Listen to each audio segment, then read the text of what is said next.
देखो, last class हम लोगों की जो हुई थी उसमें हम लोगों ने सेल पोटेंशियल किस तरीके से कैलकुलेट करते हैं, है ना। इस वाले टॉपिक पे हम लोगों की बातचीत बहुत ही अच्छे से हो गई है।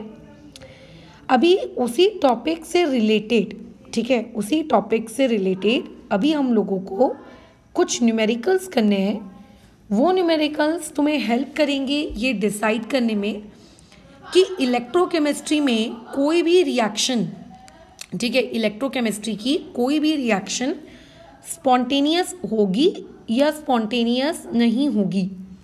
ठीक है, इलेक्ट्रोकेमिस्ट्री की कोई भी रिएक्शन स्पॉन्टेनियस होगी या कोई भी रिएक्शन स्पॉन्टेनियस नहीं होगी। हम लोग ऑलरेडी इलेक्ट्रोकेमिस्ट्री में सारी की सारी जो कंडीशंस हैं हम लोगों की स्पॉन्टेनियस होने की रिएक्शन को लेकर, है ना, वो ऑलरेडी हम लोग पढ़ चुके हैं। हम लोगों ने डेल्टा जी नॉट के टर्म्स में भी पढ़ा है और हम लोगों ने उसको ई नॉट के टर्म्स में भी पढ़ा है। अच्छा, तो अभी फ़िलहाल के लिए हम लोग पूरा टॉपिक तो रिपीट नहीं करेंगे हम लोगों का था, क्योंकि आज का काम न्यूमेरिकल करने के ऊपर है, राइट। कि इस टॉपिक से रिलेटेड अगर न्यूमेरिकल्स आते हैं तो वो न्यूमेरिकल्स हम लोगों को किस तरीके से बनाने हैं। बट अगर मान के चलो न्यूमेरिकल्स आते हैं तो किस टाइप के न्यूमेरिकल्स आएंगे, एक बार को सोच के देखो।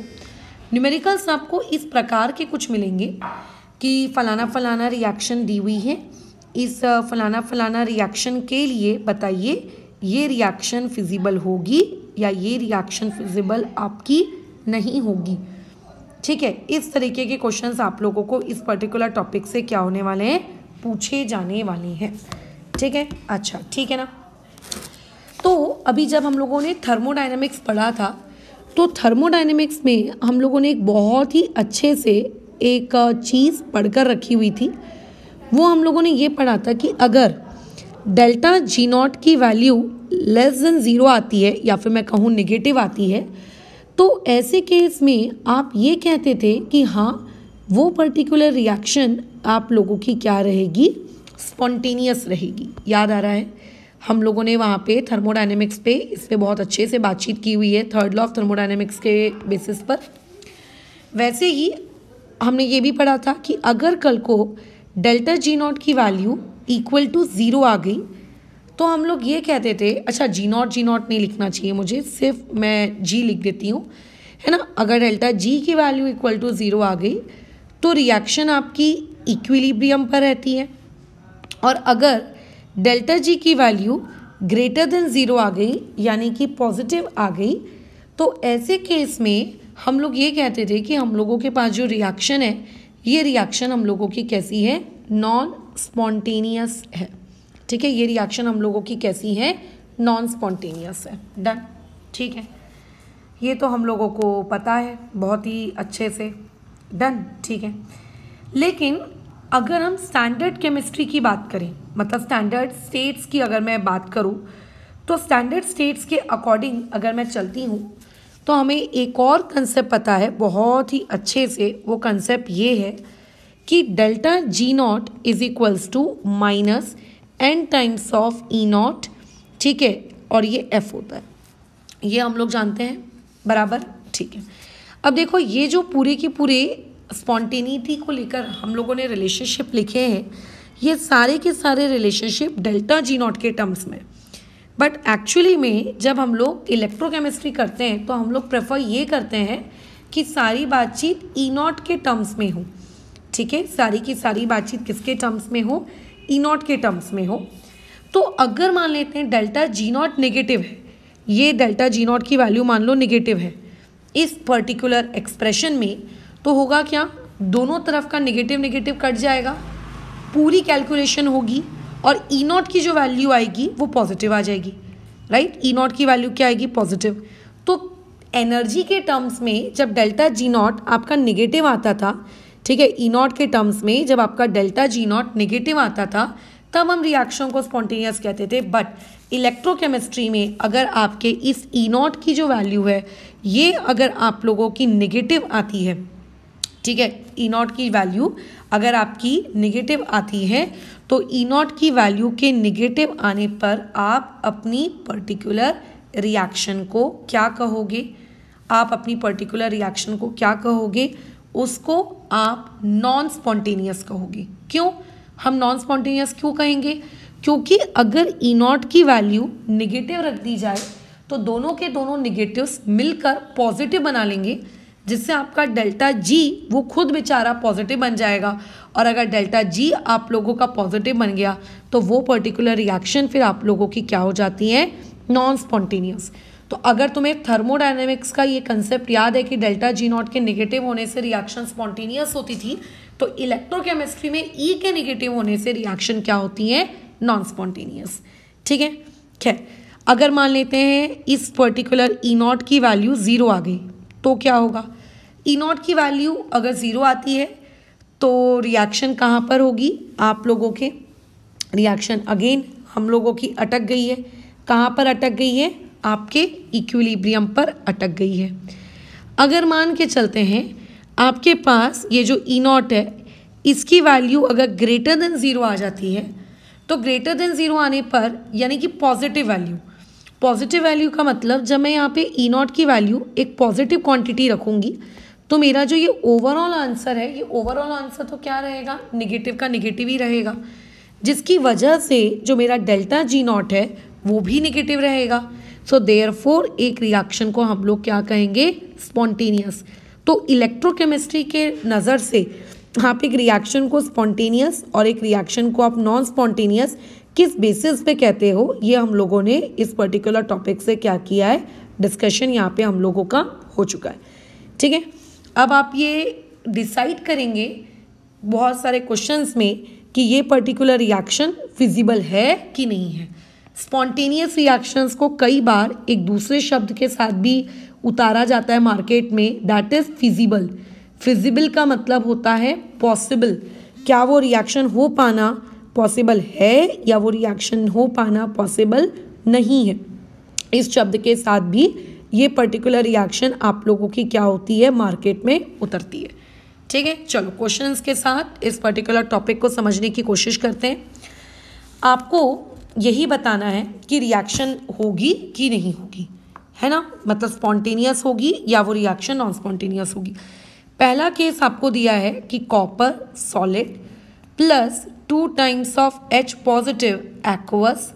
ठीक है। एरो आपको दिया है कॉपर 2 प्लस उसके बाद एक्वस प्लस आप लोगों का H2। आपको ई नॉट दिया हुआ है किस चीज़ का? कॉपर 2 प्लस से कॉपर जाने का 0.34 वोल्ट्स। ठीक है। बी पार्ट में आते हैं। बी पार्ट में लिखा है 3 टाइम्स ऑफ कॉपर, ठीक है, सॉलिड प्लस आपका 2 टाइम्स ऑफ NO3 नेगेटिव, ठीक है, एक्वस। उसके बाद एरो 8 टाइम्स ऑफ, अच्छा एरो नहीं है, रुको रुको रुको, ठीक है, plus 8 times of H positive aqueous.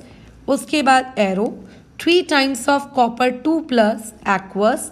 Question लिखने में यार जान पे आता है, plus 2 times of NO gas plus 4 times of H2O। और यहाँ पे भी तुमको ई नॉट की वैल्यू दी हुई है, ठीक है, कहाँ से कहाँ तक? NO3 नेगेटिव से लेकर NO तक, ठीक है। और ये आपको कितनी दी हुई है? ये आपको दी हुई है 0.96, बढ़िया, ठीक है, वोल्ट्स। अब आपको अगेन यही सब कुछ बताना है कि बताइए इस पर्टिकुलर क्वेश्चन में आपकी जो रिएक्शंस आपको दी हुई है, ये पर्टिकुलर रिएक्शंस आपकी फिजिबल होगी या ये पर्टिकुलर रिएक्शन फिजिबल नहीं होगी, तुमको ये बताना है, ठीक है, ठीक है। अच्छा, कैसे बताएंगे हम कि ये पर्टिकुलर रिएक्शन आपकी फिजिबल है या पर्टिकुलर रिएक्शन आपकी फिजिबल नहीं है? आपको सिर्फ और सिर्फ उसके ई नॉट की वैल्यू देखनी है, ठीक है, आपको सिर्फ और सिर्फ उसके ई नॉट की वैल्यू देखनी है। मैं पहले केस को सॉल्व कर रही हूँ, ठीक है मैडम, निकालिए आप पहले ई नॉट की वैल्यू। हमको पहले वाले केस में जो ई नॉट दिया है, ठीक है, जो ई नॉट दिया है वो ई नॉट दिया है कॉपर 2 प्लस से कॉपर, और वो आपको दिया है 0.34 वोल्ट्स। डन। आप क्वेश्चन को देखकर बताओ कि ये वाला जो ई नॉट आपको दिया है, जो अगर तुमने कल की क्लास की है तो इस क्वेश्चन को देख के बताओ कि ये वाला जो आप लोगों का ई नॉट है, ये पर्टिकुलर ई नॉट आपके ऑक्सीडेशन वाला है कि ये रिडक्शन वाला है। तो तुम बोलोगे मैम ये कॉपर 2+ से कॉपर का है। डन, ये कॉपर 2+ से कॉपर का है, इसका मतलब 2 से हम 0 की तरफ जा रहे हैं, यानी कि हमको ये बेसिकली जो ई नॉट दिया है ये रिडक्शन वाला ही दिया हुआ है। रिडक्शन वाला हमको दिया हुआ है किसका? कॉपर का। ठीक है, रिडक्शन वाला हमको ये दिया हुआ है। ओके ठीक है, ये आपको वैल्यू दी है 0.34। और अगर तुमने कल की क्लास की है तो तुमको ये पता होगा कि हमको रिडक्शन वाले के ही ज़रूरत होती है। ठीक है, हमें रिडक्शन वाले की ही ज़रूरत होती है। अब इस पर्टिकुलर एक्सप्रेशन को देखो, आपको सिर्फ इस बात से मतलब नहीं होना चाहिए कि ई नॉट इसका दिया है। उस पर्टिकुलर रिएक्शन में, जैसे कल मैं आपको पूरा का पूरा रिप्रेजेंटेशन लिख कर देती थी, उस रिप्रेजेंटेशन से आप पहचानते थे लेफ़्ट टू राइट रीडिंग करते हुए कि कौन एनोड है और कौन कैथोड है ना? ऐसे ही पहचानते थे। अब आपको रिप्रेजेंटेशन नहीं दिया है, हो सकता है किसी क्वेश्चन में आपको रिप्रेजेंटेशन ना दे, उसके बदले आपको इस तरीके से रिएक्शन दे, जैसा कि क्लास 10th में मिलता था, और आपको ये पहचानना रहे कि भैया इसमें ऑक्सीडेशन हो रहा है कि इस पर्टिकुलर क्वेश्चन में हम लोगों का रिडक्शन हो रहा है। तो या कौन कैथोड है और कौन एनोड है। तो एक ही कंसेप्ट आपको याद करना है कि एनोड उस स्पीशीज़ को कहते हैं जिसका ऑक्सीडेशन हो रहा है, और कैथोड हमेशा उस स्पीशीज़ को कहते हैं जिसका रिडक्शन हो रहा होता है। तो आपको देखो यहाँ पे साफ साफ दिख रहा है कि कॉपर से आप कॉपर 2+ में गए, यानी कि 0 से आप 2 गए, यानी कि इस पर्टिकुलर क्वेश्चन में हम लोगों का जो कैथोड है, मतलब जो एनोड है, वो एनोड इस पर्टिकुलर क्वेश्चन में हम लोगों का है कॉपर। यानी कि कॉपर एक एनोड के जैसे हमारे साथ बिहेव कर रहा है। हाँ, भले ही हमें वैल्यू उसके रिडक्शन वाली दी है, वो तो हमारी किस्मत अच्छी है, नहीं तो हमें कन्वर्ट करना पड़ता, जैसा कि हमने लास्ट क्लासेस में कन्वर्ट किया था। लेकिन एनोड इस पर्टिकुलर क्वेश्चन में कॉपर है। एंड साथ साथ समझ में आ गया है कि अगर एनोड कॉपर है तो कैथोड ज़रूर H+ से लेकर H2 वाली स्पीशीज़ रही होगी। अब जितना मुझे पता है कि इस H+ से H2 का जो ये सफ़र होता है, इसको जहाँ तक मैं जानती हूँ, इस पर्टिकुलर चीज़ को कहते हैं हम लोग शी, स्टैंडर्ड हाइड्रोजन इलेक्ट्रोड, है ना? इसे क्या कहते हैं? Standard hydrogen electrode. और हम जितना जानते हैं कि जो आपका शी होता है, बराबर आपका जो शी होता है, उस पर्टिकुलर शी की जो रिडक्शन वाली वैल्यू होती है या फिर इसकी जो ऑक्सीडेशन वाली वैल्यू होती है, शी की वो वैल्यू होती है 0 वोल्ट, एग्जैक्ट 0। तो ऐसे केस में कॉपर की वैल्यू रिडक्शन वाली आपको पता है, और एनोड की वैल्यू, ठीक है, पता है, कैथोड की वैल्यू तो 0 होगी। अब आप इस क्वेश्चन से ई नॉट सेल का कैलकुलेट करिए। तो कल हमने क्या पढ़ा था कि ई नॉट सेल क्या होता है? ई नॉट सेल होता है कैथोड की रिडक्शन वाली वैल्यू माइनस एनोड की रिडक्शन वाली वैल्यू। ठीक है, ये होता है।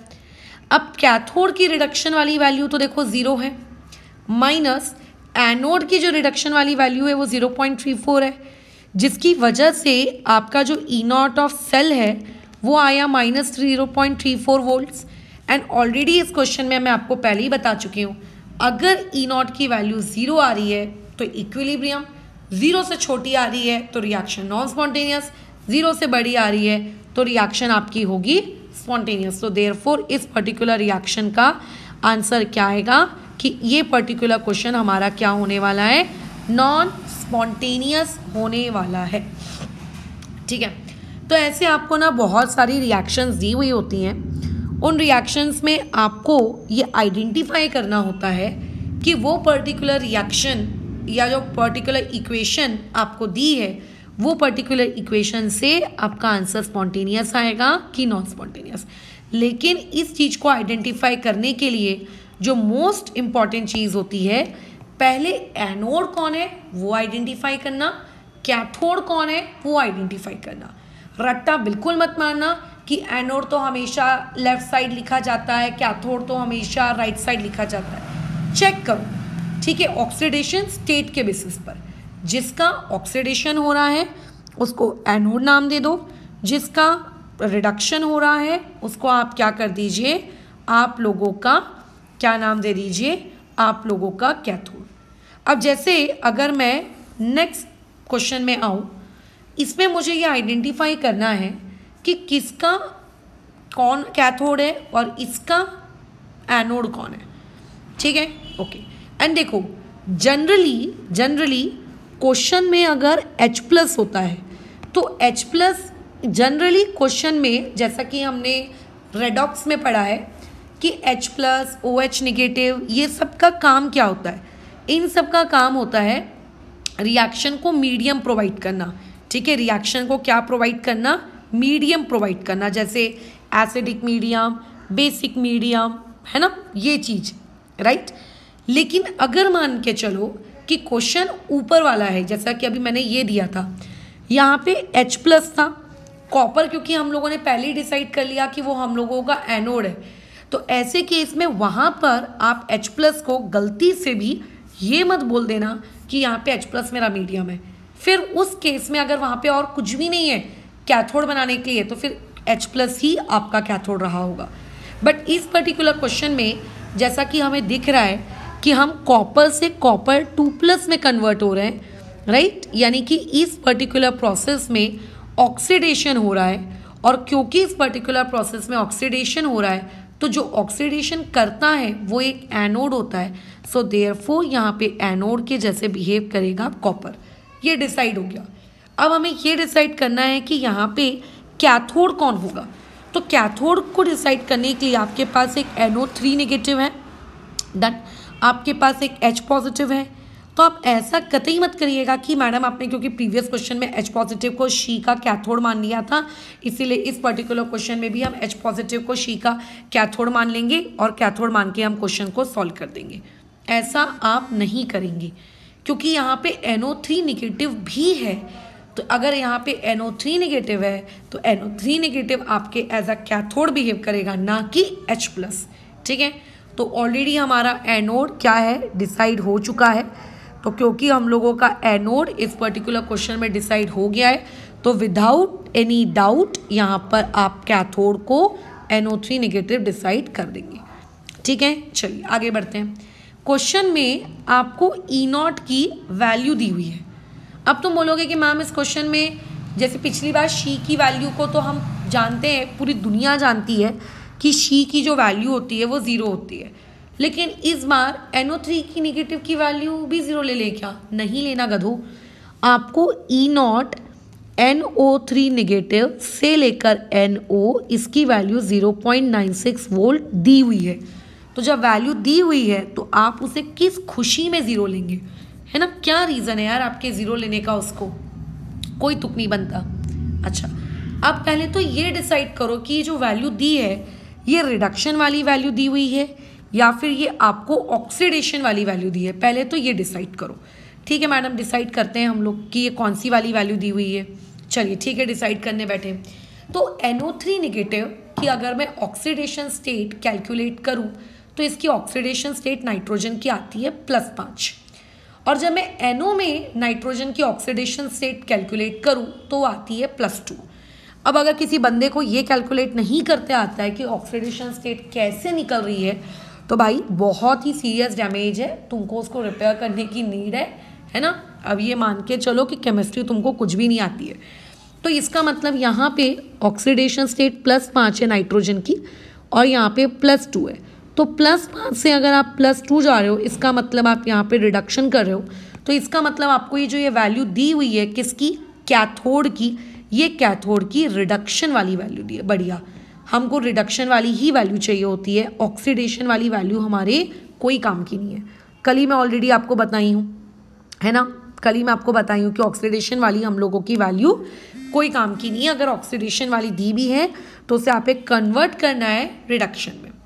लेकिन मैम इस क्वेश्चन में तो कॉपर की वैल्यू तो दी नहीं है। तो एक्चुअली ये जो पर्टिकुलर क्वेश्चन है ना, ये पर्टिकुलर क्वेश्चन एक सेट के फॉर्म में था। सेट के फॉर्म में मतलब A पार्ट और B पार्ट।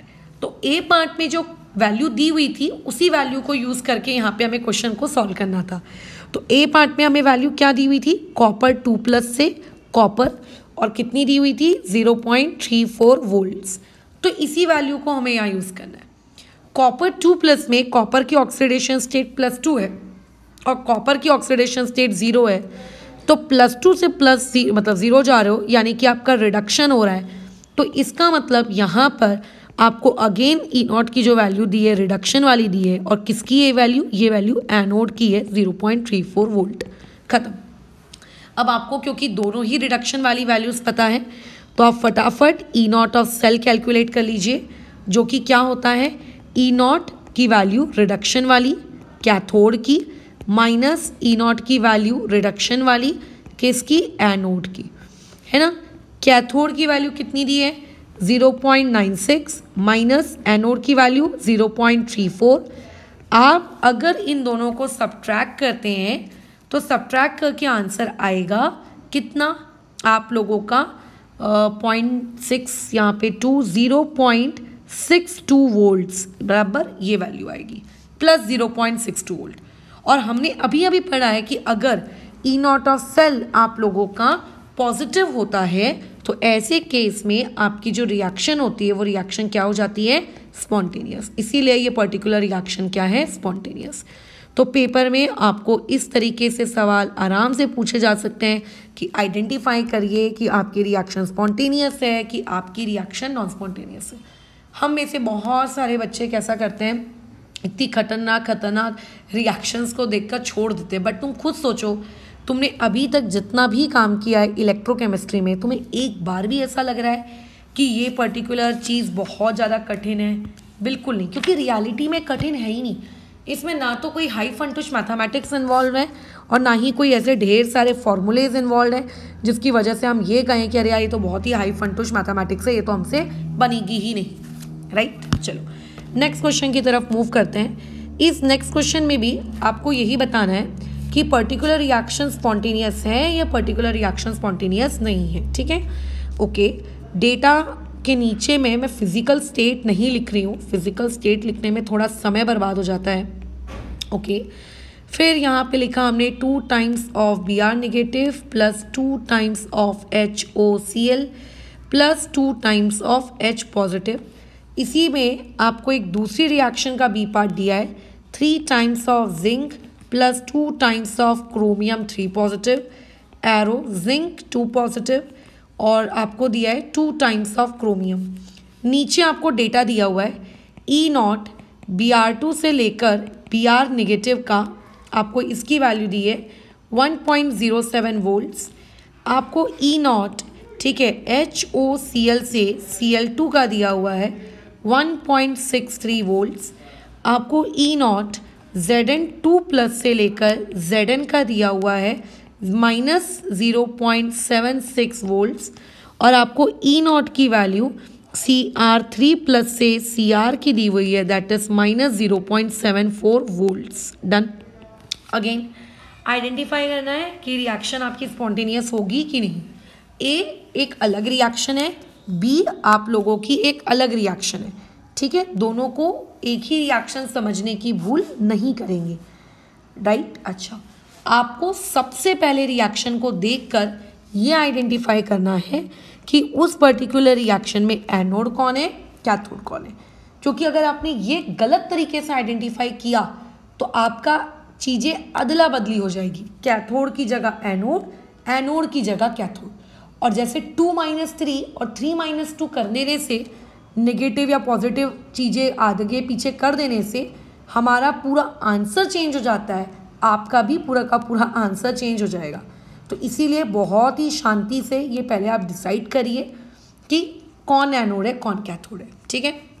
ओके, ये Br2 है यानी कि इसकी ऑक्सीडेशन स्टेट होगी 0, ये Br नेगेटिव है यानी कि -1। इसका मतलब Br2 से Br नेगेटिव अगर आप जा रहे हो तो यहाँ पे ये रिडक्शन हो रहा है, और अगर रिडक्शन हो रहा है मतलब इस पर्टिकुलर केस में Br2 एक कैथोड के जैसे बिहेव करेगा। तो इस पर्टिकुलर केस में हमें ये पता चल गया पहले वाले केस में कि हमारा कैथोड कौन है, Br2। नो डाउट अगर कैथोड पता चल चुका है तो एनोड होगा Cl2, क्वेश्चन को सॉल्व करने की भी नीड नहीं है, ठीक है, क्वेश्चन को सॉल्व करने की भी नीड नहीं है, बिल्कुल भी नीड नहीं है, ठीक है। मैडम H2O का क्या, उसको एक मीडियम समझ के आप भूल जाओ, ठीक है, उसको आप एक मीडियम समझो और मीडियम समझ के आप उसे क्या करो, भूल जाओ। अच्छा, अब आगे, अब अगर ये कैथोड है और ये एनोड है तो इनके डेटास हमको ढूंढने पड़ेंगे, ठीक है, इनके हमें क्या ढूंढने पड़ेंगे, डेटा ढूंढने पड़ेंगे। तो हाँ, हमको डेटा दिया तो है Br2 से Br नेगेटिव, यानी कि 0 से -1, यानी कि ये कौन है, रिडक्शन है, बढ़िया। तो हमें रिडक्शन वाला डेटा दिया है, कैथोड का रिडक्शन वाला डेटा दिया है, यानी कि हम लोगों को क्या दिया है, E0 रिडक्शन की वैल्यू दी हुई है, किसकी, कैथोड की, कितनी, 1.07, और हमको रिडक्शन वाली ही वैल्यू चाहिए होती है। हमारा एनोड कौन है, हमारा एनोड Cl2 है, हमारा एनोड कौन है, Cl2। तो हम गए, हमने Cl2 का डेटा चेक किया, तो देखो Cl2 यानी कि 0 ऑक्सीडेशन स्टेट, और HOCl, अगर मैं HOCl में Cl की ऑक्सीडेशन स्टेट कैलकुलेट करूँ तो वो आ रही है +1। तो आप +1 से आप 0 की तरफ जा रहे हो, यानी कि आपको ये जो डेटा दिया है ये रिडक्शन वाला डेटा दिया है। मैं ऐसी उम्मीद करती हूँ कि आप ऑक्सीडेशन स्टेट को कैलकुलेट करने में किसी भी प्रकार की कोई भी गड़बड़ी नहीं करेंगे। अगर आपको ऑक्सीडेशन स्टेट कैलकुलेट करते नहीं आती है तो देखो बहुत ज़्यादा दिक्कत फेस करनी पड़ेगी, ठीक है। तो ये आपको डायरेक्टली रिडक्शन वाला ही डेटा दिया है। तो भले ही हमारा Cl2 हम लोगों का एक एनोड है, बट उसका जो हमें डेटा दिया हुआ है वो हम लोगों को रिडक्शन वाला डेटा दिया है, और हमको उसी रिडक्शन वाले डेटा की नीड भी है। मैं बता दूं, हमको ऑक्सीडेशन वाले डेटा की नीड है ही नहीं।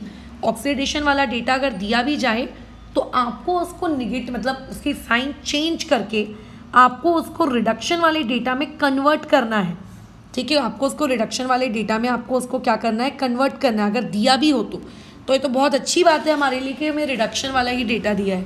खैर, अब आप E0 निकालिए, किसका, सेल का। मैं बार बार फॉर्मूला नहीं लिखूंगी, हम जानते हैं कैथोड माइनस एनोड, यानी कि 1.07 माइनस 1.63 वोल्ट्स। अब देखो तुम कुछ भी कर लो, चाहे माइनस की वैल्यू कुछ भी आए, आंसर आपका आ रहा है निगेटिव। और अगर आंसर आप लोगों का नेगेटिव आ रहा है, इसका मतलब आपकी जो आंसर है वो क्या है, नॉन स्पॉन्टेनियस। तो इसीलिए इस पर्टिकुलर क्वेश्चन का आपको जो पहला पार्ट दिया था वो पहला पार्ट आप लोगों का क्या है, नॉन स्पॉन्टेनियस, ठीक है। ये जो बी वाला पार्ट है ये मैं तुमको होमवर्क में दे रही हूँ ताकि तुम चेक करो कि तुम्हारा आंसर आ रहा है कि नहीं आ रहा है। इसका लगे तो मैं आंसर बता देती हूँ, इसका आंसर आता है स्पॉन्टेनियस। एक बार चेक करिए कि आपको भी पता चले ना कि आपसे ये पर्टिकुलर सवाल बन रहा है कि नहीं बन रहा है। देखो, मैंने कल जो क्लास ली थी, कल की क्लास में मैंने E0 ऑफ सेल कैलकुलेट करना सिखाया था। मैं दिखा देती हूँ लगे तो तुमको, कहाँ लिया था यार मैंने क्लास कल का, ये रहा सेल पोटेंशियल। देखो इसमें मैंने E0 ऑफ सेल निकालना सिखाया था, बट कल के क्वेश्चन में तुम डिफरेंस देखो, मैं आपको सेल का रिप्रेजेंटेशन देती थी। उस सेल के रिप्रेजेंटेशन से आपको ये आइडेंटिफाई करना होता था कि एनोड कौन है और कैथोड कौन है। लेकिन आज जब मैं फिजिबिलिटी वाला टॉपिक आपसे करवा रही हूँ तो मैंने आपको सेल की रिप्रेजेंटेशन नहीं दी, मैंने आपको पूरी की पूरी सेल की रिएक्शन ही दे डाली कि जा भाई रिएक्शन को देख और रिएक्शन से एनोड और कैथोड आइडेंटिफाई कर। तो ऐसा कोई रट्टा मत मानना कि जब फिजिबिलिटी वाला क्वेश्चन आता है तब रिएक्शन दी हुई होती है, जब सेल पोटेंशियल निकालने वाला क्वेश्चन आता है तब रिप्रेजेंटेशन दी होती है। ऐसा रट्टा नहीं मानना, आपको रिप्रेजेंटेशन या रिएक्शन दोनों में से कुछ भी दे सकता है। उसका एम क्या दिया है इस पे डिपेंड नहीं करता, आपको दोनों ही पार्ट में एनोड कौन है कैथोड कौन है वो आइडेंटिफाई करना आना चाहिए, चाहे आपको रिप्रेजेंटेशन दी हो या चाहे आप लोगों को क्या दी हो, रिएक्शन दी हो, ठीक है। डन। तो देखो कितना प्यारा सा छोटा सा नन्ना मुन्ना सा सवाल था।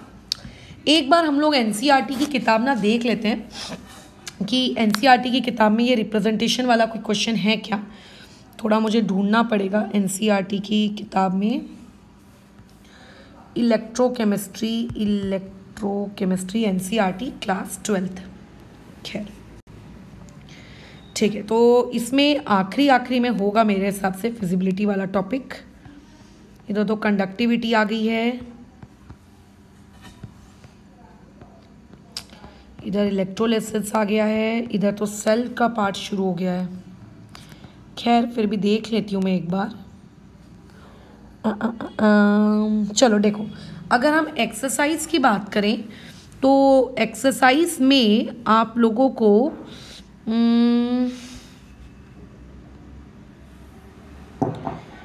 हाँ देखो, आपको क्वेश्चन नंबर 3.4 ये आपको कैलकुलेट करके निकालना है। इसमें आपको स्टैंडर्ड सेल पोटेंशियल निकालने को कह रहा है, मतलब वही ई नॉट ऑफ सेल। तुम कहोगे कि मैडम इसमें तो डेटा ही नहीं दिया, हम सॉल्व कैसे करें? तो इसमें 3.4 में आपको डेटा नहीं दिया है, लेकिन आपको ये जो चार्ट दिया है ना, ये पर्टिकुलर चार्ट एनसीईआरटी में बड़ा सा पीछे कहाँ गया वो चार्ट, रुको कहाँ गया यार, मर गया कहीं।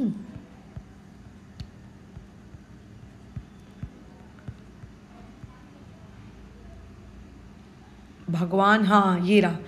इस पर्टिकुलर चार्ट को यूज़ करना है और इससे इंफॉर्मेशन को यूज़ करके तुम्हें वो पर्टिकुलर क्वेश्चन सॉल्व करना है। डरो मत, पेपर में तुमको ये चार्ट रट्टा मार के नहीं जाना है। जिस तरीके से मैं आपको डेटा दे रही हूँ ना, उस तरीके से आपको डेटा ऑलरेडी लिखा हुआ मिलेगा, ठीक है। तो ई नॉट ऑफ सेल आप निकाल सकते हो।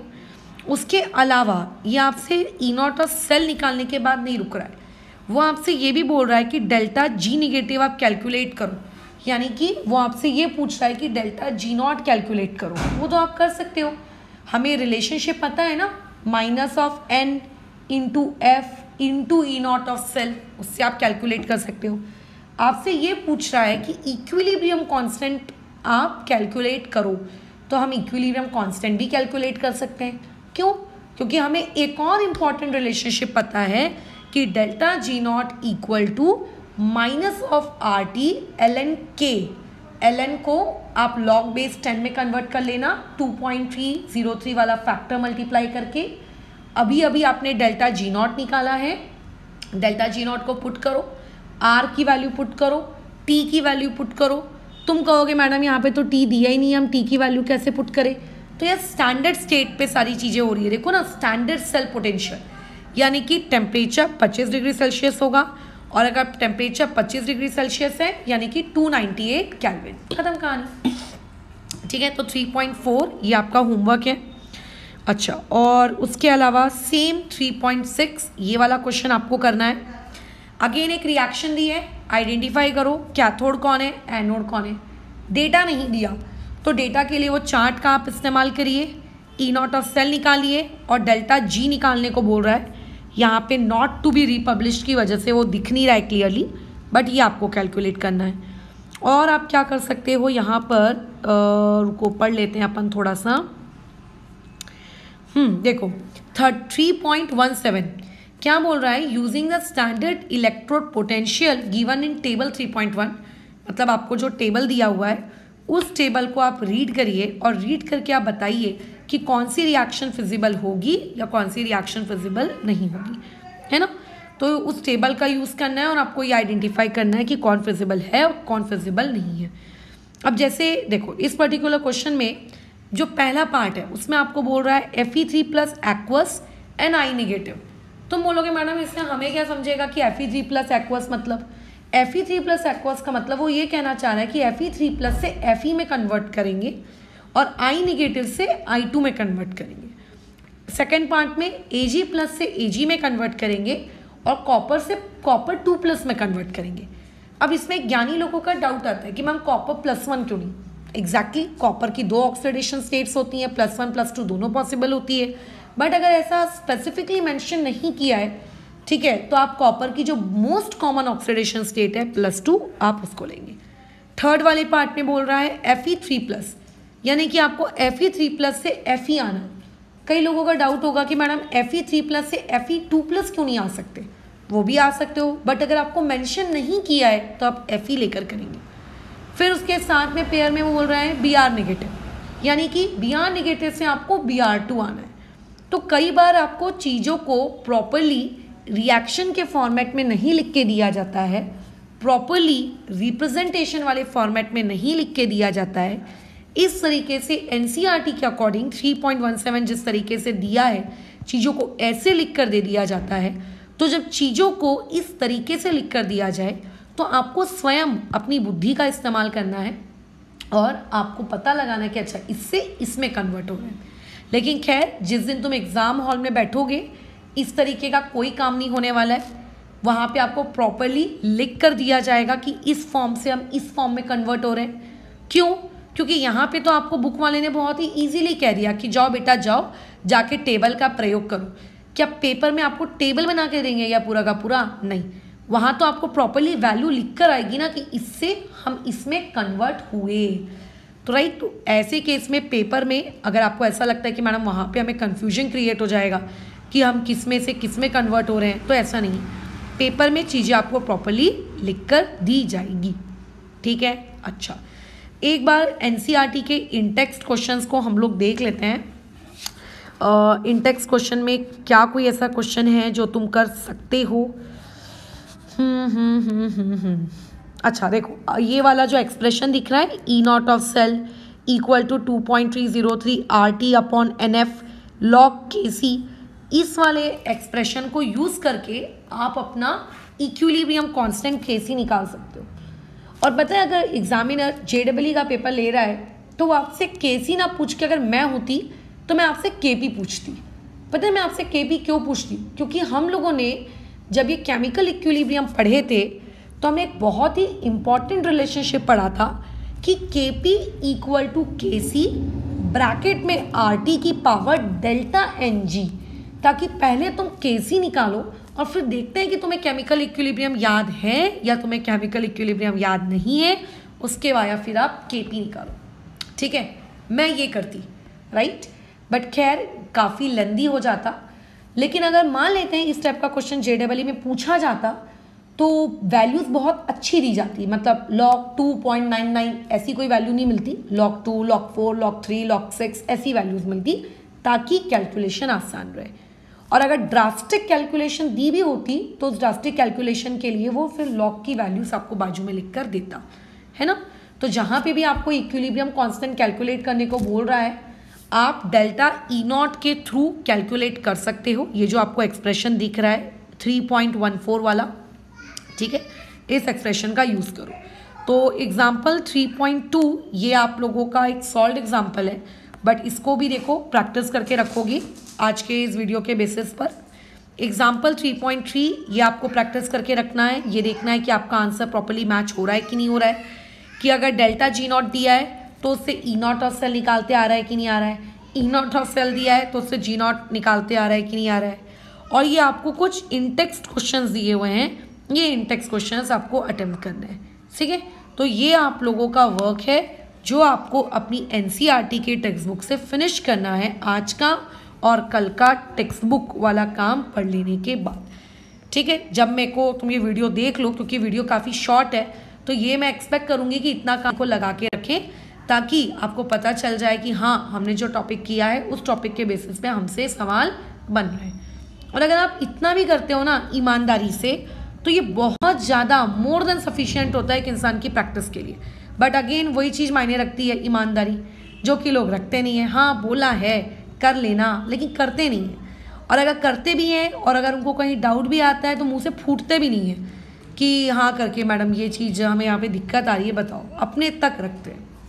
खैर, एक बार अपनी महाराष्ट्र स्टेट बोर्ड की जो टेक्स्ट बुक है इसको भी देख लेते हैं कि इसमें भी कोई प्यारा सा सवाल है क्या। देखो, क्योंकि टेक्स्ट बुक मतलब सवाल, और सवाल यही हमारा एम है। हमारा एम ये नहीं है कि अरे तो महाराष्ट्र बोर्ड है, अरे तो एनसीईआरटी है।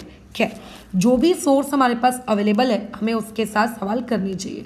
और खैर, इस साल जो महाराष्ट्र स्टेट बोर्ड की किताब लिखी गई है बहुत ही अच्छे से वेल रिटन लिखी गई है। पहले भी अच्छी थी नो डाउट, जो अभी चेंज हुआ है वो भी अच्छी थी, बट ये भी काफ़ी अच्छी है, रंग बिरंगी। देखो, तो जो तुम्हारी महाराष्ट्र बोर्ड की अगर लेट्स से तुम्हारे पास टेक्स्ट बुक है तो उस पर्टिकुलर टेक्स्ट बुक में आप कौन सा वाला क्वेश्चन कर सकते हैं, उनको देखने दो मुझको। ये देखो, ये मैंने पूरा पढ़ाया था। ठीक है, अब खैर बुद्धि अब तुम्हें कितना याद है नहीं है वो मुझे नहीं पता। हाँ ये देखो प्रॉब्लम 5.12 आपको फाइंड करना है, मतलब सॉल्व करना है। इस पर्टिकुलर प्रॉब्लम को सॉल्व करते वक्त आप कृपया करके अपनी टेक्स्ट बुक की लैंग्वेज को ना पढ़ें। जिस तरीके से मैं सिखा रही हूँ आप उस लैंग्वेज को पढ़ें। अगर आप किसी दूसरी टेक्स्ट बुक की लैंग्वेज पढ़ते हैं तो होता क्या है कि उसके एक सॉल्व करने का तरीका अलग होता है और सिखाने वाले का तरीका अलग होता है। आपको उसके तरीके को नहीं देखना है, आपको सिर्फ उसके सवाल को देखना है, सवाल बनाना है, आंसर सेम आया कि नहीं आया बस ये चेक करना है। वो क्या लैंग्वेज लिख रहा है उस लैंग्वेज के पीछे नहीं भागना है, ठीक है, क्योंकि फिर लैंग्वेज चेंज होती है और उससे सिर्फ और सिर्फ कन्फ्यूजन होता है। तो मैं लैंग्वेज पढ़ने को बिल्कुल नहीं कह रही हूँ, मैं आपसे सवाल की क्या करने को कह रही हूँ, सिर्फ क्वेश्चन उतार के उसके आंसर चेक करने की बात कह रही हूँ, ठीक है। अच्छा, उसके अलावा ये देखो आपकी टेक्स्ट बुक में जो पेज नंबर 115 है इसमें एक यूज़ योर ब्रेन पावर वाला क्वेश्चन आपको दिया है। बोल रहा है कि टेबल 5.1 का प्रयोग करें, जैसा कि एनसीईआरटी में भी कहा गया था। उस टेबल के प्रयोग करने के बाद आप ये बताइए कि क्या उस पर्टिकुलर रिएक्शन में, नहीं ये वाला क्वेश्चन मत करो, ये मैं अभी सिखाने की हूँ ये रिड्यूसिंग एजेंट, ऑक्सीडाइजिंग एजेंट, ये मैं सिखाने की हूँ तो ये मत करो। अच्छा, एक बार हम लोग टेक्स्ट बुक से देख लेते हैं कि टेक्स्ट बुक में कोई ऐसा क्वेश्चन है क्या जो तुम कर सकते हो। हाँ ये वाला कर सकते हो, MCQ नंबर 7 बनाओ, ठीक है, MCQ नंबर 7 बनाओ, आंसर चेक करो, ठीक है, कि ये तुम्हारा सही आया कि तुम्हारा सही नहीं आया। और उसके अलावा ये क्वेश्चन नंबर 2 का 5 अटेम्प्ट करो, E0 और सेल कैलकुलेट करो, है ना। अच्छा, और उसके अलावा थर्ड क्वेश्चन में से ये वाला 5th वाला पार्ट करो, इसमें भी E0 और सेल कैलकुलेट करो।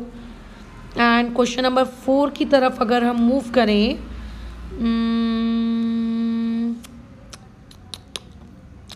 4th पार्ट करोगे, है ना।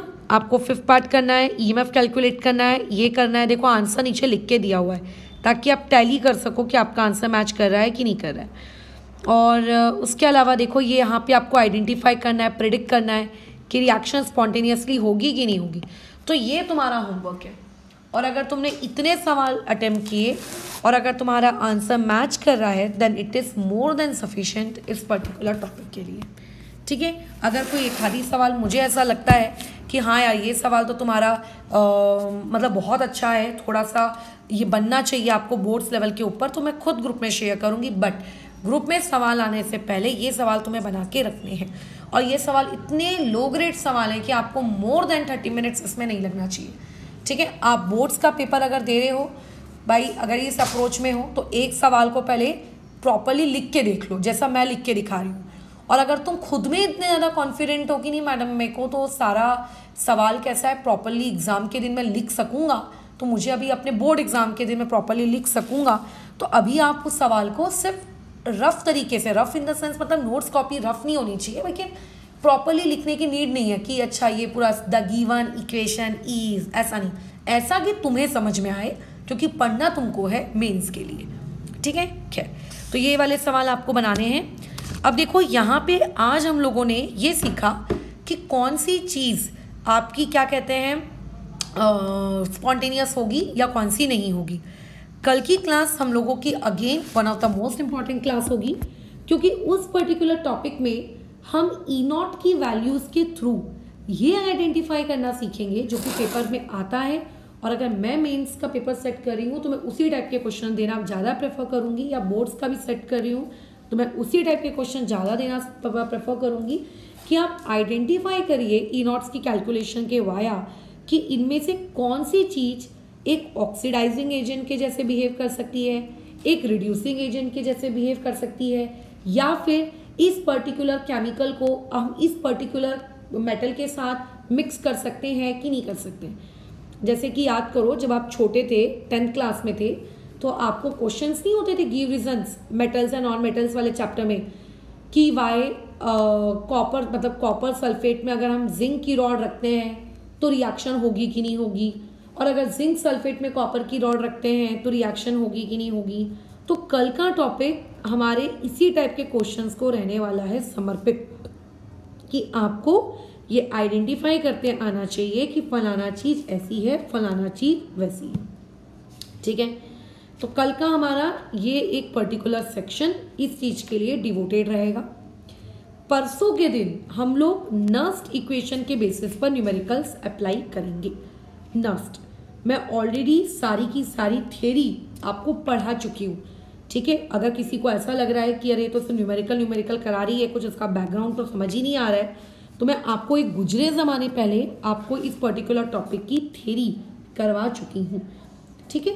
तो ऐसा नहीं है कि थ्योरी मैंने करवाई नहीं है, मैं थ्योरी मेरी कंप्लीट है, ऑलरेडी कंप्लीट है, मैं अभी सिर्फ न्यूमेरिकल सेक्शन ले रही हूँ। फिर जब हमारा नस्ट इक्वेशन हो जाएगा तो उसके नेक्स्ट डे हम लोग पीएच निकालना सीखेंगे। तुम सोचोगे कि आयोनिक इक्विलिब्रियम में तो पीएच निकालना हम सीख लिए हैं, या वापस से पीएच निकालना क्यों सिखा रहे हैं? तो इसीलिए आपको वापस से पीएच निकालना सिखा रहे हैं क्योंकि इलेक्ट्रोकेमिस्ट्री का प्रयोग करते हुए आपको बेसिक पीएच कैसे कैलकुलेट होती है वो आना चाहिए। तो कल का टॉपिक आइडेंटिफाई करना, रिड्यूसिंग, ऑक्सीडाइजिंग। नेक्स्ट डे का टॉपिक नस्ट इक्वेशन से रिलेटेड न्यूमेरिकल्स करना, जो कि बोर्ड एग्जाम्स में मैक्सिमम चांसेस होते हैं उसके आने के, क्योंकि 3 से 4 नंबर का अगर उनको कोई न्यूमेरिकल देना है इलेक्ट्रोकेमिस्ट्री में तो वो यही दे सकते हैं, नस्ट इक्वेशन, ठीक है। उसके नेक्स्ट डे का टॉपिक हम लोगों का ये होगा कि पीएच वाली चीज के साथ आप कैसे काम करते हो, राइट, इस तरीके से। अच्छा, क्या मैम इसके बाद हमारा इलेक्ट्रोकेमिस्ट्री के न्यूमेरिकल्स खत्म हो जाएंगे? नहीं, एक चौथा सब पार्ट बाकी रहेगा, जिस चौथे सब पार्ट में मैं आपको रिप्रेजेंटेशन लिखना सिखाऊंगी।